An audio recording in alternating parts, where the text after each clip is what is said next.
ಕುಟುಂಬಕ್ಕೆ ಚಕ್ರದಂತೆ, ಜ್ಞಾನಕ್ಕೆ ಶರದಿಯಂತೆ, ಮಕ್ಕಳಿಗೆ ಕನ್ನಡಿಯಂತೆ, ಪ್ರೀತಿಗೆ ವಿಲಾಸದಂತೆ, ಬದುಕಿನ ಆಟನಿಗೆ ನಾವಿಗಳಂತೆ, ಬದುಕನ್ನು ಬಹುಪಾಲು ಅವರಂತೆ ಬೆಳೆದಿರುವ ಅವಳೇ ಸರಿಸಾಗಿ. ತಾಯಿಯಾಗಿ, ಮಗಳಾಗಿ, ಸಹೋದರಿಯಾಗಿ, ಸ್ನೇಹಿತೆಯಾಗಿ, ಹೆಂಡತಿಯಾಗಿ ಬದುಕಿನಲ್ಲಿ ಮಹಿಳೆಯರ ಪಾತ್ರ ಅತ್ಯಮೂಲ್ಯವಾದದ್ದು. ಇಂತಹ ಮಹಿಳೆಯರನ್ನು ಗೌರವಿಸುವ ಸಲುವಾಗಿ 1975 ಮಾರ್ಚ್ 8ರಂದು ವಿಶ್ವ ಮಹಿಳಾ ದಿನವೆಂದು ವಿಶ್ವಸಂಸ್ಥೆ ಘೋಷಿಸಿತು. ಅಂದಿನಿಂದ ಇಂದಿನವರೆಗೂ ಪ್ರತಿ ವರ್ಷ ಮಾರ್ಚ್ 8ನ್ನು ಅಂತಾರಾಷ್ಟ್ರೀಯ ಮಹಿಳಾ ದಿನವನ್ನಾಗಿ ಆಚರಿಸುತ್ತಿದ್ದೇವೆ. ನಮ್ಮ ಸ್ಪರ್ಶ ಟ್ರಸ್ಟ್ ಇಷ್ಟು ಬೆಳೆದಿದ್ದಕ್ಕೆ ಮಹಿಳೆಯರೇ ಕಾರಣ ಅಂತ. ಸ್ಪರ್ಶ ಟ್ರಸ್ಟ್ ಅಲ್ಲಿ 80ರಷ್ಟು ಜನ ಕೆಲಸ ಮಾಡ್ತಿರೋದು ನಾವು ಮಹಿಳೆಯರು.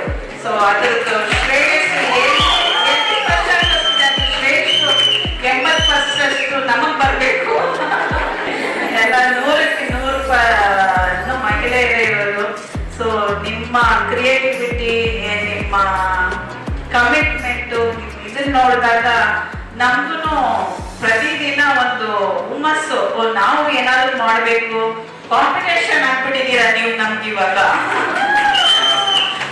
ಸೊ ನಾವು ಇವ್ರಿಗಿಂತ ಹೇಗೆ ಚೆನ್ನಾಗಿ ಮಾಡೋದು, ಚಿಕ್ಕ ಮಕ್ಳು ಇಟ್ಕೊಂಡೆ ಇಷ್ಟೊಂದು ಕ್ರಿಯೇಟಿವ್ ಆಗಿ ಮಾಡ್ತಾ ಇದ್ದೀರಾ ಅಂದ್ರೆ ನಮ್ಮ ಹತ್ರ ದೊಡ್ಡ ದೊಡ್ಡ ಮಕ್ಳಿದ್ದಾರೆ, ಅವ್ರ ಹೇಗೆ ಮಾಡ್ಸೋದು ಚಾಲೆಂಜ್ ಆಗಿದೆ.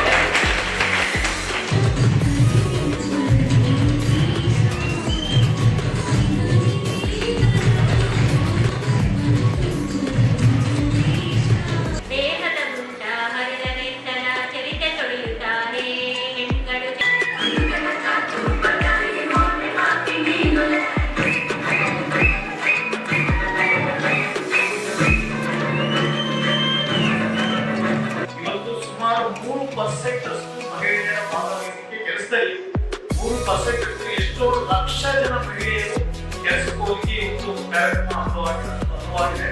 ಹಾಗಾಗಿ ಎಲ್ಲಿ ಮಹಿಳೆಯರಿಗೆ ಗೌರವ ಮತ್ತೆ ಸಮಾನ ಪ್ರಾತಿನಿಧ್ಯತೆ ಕೊಟ್ಟಿದೆ, ಖಂಡಿತ ಸಮಾಜ ಉದ್ಧಾರ ಆಗುತ್ತೆ, ಸಂಸಾರ ಉದ್ಧಾರ ಆಗುತ್ತೆ, ಎಲ್ಲರೂ ಚೆನ್ನಾಗಿರುತ್ತೆ. ಪ್ರತಿಯೊಬ್ಬರಿಗೂ ಕೂಡ ಸಮಾನ ಆಗ್ತದೆ. ಈ ದೇಶದೊಳಗಡೆ ಹೆಣ್ಮಕ್ಳಿಗೆ ಏನು ನಮ್ಮ ಪೌರ ಕಾರ್ಮಿಕರ ಮಕ್ಕಳಿಗೆ ಪೌರ ಕಾರ್ಮಿಕರಿಗೆ ಇಷ್ಟೇ ಇಲ್ಲ.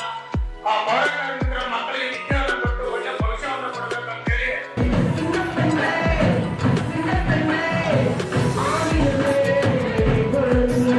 ಫಿಸಿಕಲ್ ಸ್ಟ್ರೆಂತ್ ಸಪೋರ್ಟ್ ಅಲ್ಲಿ ಕೊಡ್ಬೋದು ನಾವು. ಆದ್ರೆ ಮೆಂಟಲ್ ಸ್ಟ್ರೆಂತ್ ಇರೋದು ಲೇಡೀಸ್ ಇರೋಷ್ಟು ಜೆಂಟ್ಸ್ ಗಳಿಗೆ ನಿಜ ಇಲ್ಲ. ಎಲ್ಲಾ ಸ್ಟ್ರೆಂತ್ ದೇವರುಗಳು ನೋಡಿ ಹೆಣ್ಣೇವರೇ ಇರೋದು. ಅಳಿಸೋದು ಉಳಿಸೋದು ಪ್ರತಿಯೊಂದು ನಾವುಗಳೇ. ನಮ್ಗೆ ತಾನೇ ಶಕ್ತಿ ಜಾಸ್ತಿ.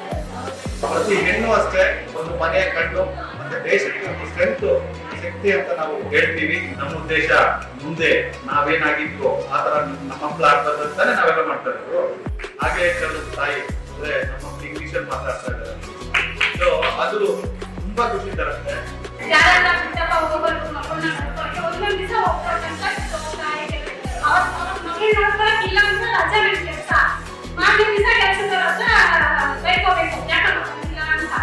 ಆಮೇಲೆ ಸ್ಕೂಲ್ ಆರಂಭ ಆದ್ಮೇಲೆ ನನ್ನ ಮಗಳಿಗೆ ಒಂದು ವರ್ಷದಲ್ಲಿ ಅಷ್ಟೊಂದು